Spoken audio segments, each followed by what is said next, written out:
Hey, Stoney Richards here. I want to talk to you about Chris Young. You like Chris Young? I love the guy.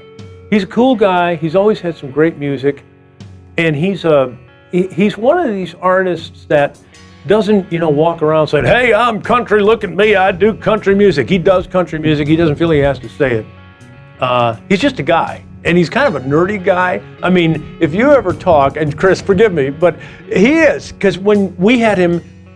When we started doing Wide Awake, the morning show here on Y108, back in January, he was the first guy called up and said, "Hey, I'm going to be in town. I want to come on the show."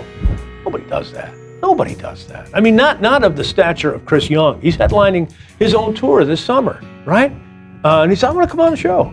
So he plunked himself down in the studio at 7 o'clock in the morning on I guess it was a Monday, and just had a great time with him. And there's, again, such confidence, but also, we're talking about the stuff we were talking about on the air. You talk about the music and you talk about the audiences and how he's grown as an artist. But he's one of these, if you ever get into a real conversation with a real musician, generally they're not going to talk about their music that much because the music speaks for itself. It's the microphone, it's my guitar, it's how I tune it, it's the kind of strings I have. It's the neck on this guitar.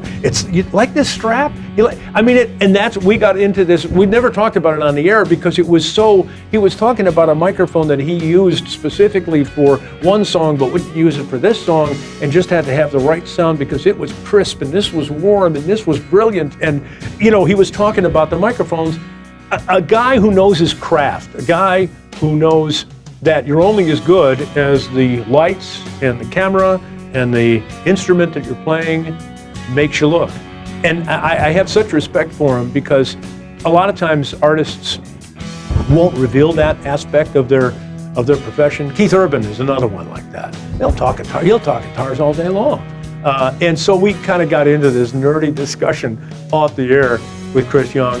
And I just loved it. And he's just one of these guys that's real. He's got a sense of humor. He's got a great voice and a tremendous future in country music, and he's been at it for quite some years now. So that's a tribute to him. His staying power is pretty big. You get a chance to see Chris Young, go see Chris Young. If you get a chance to meet him, start talking guitars and microphones, and you might end up talking for longer than 30 seconds. Good luck.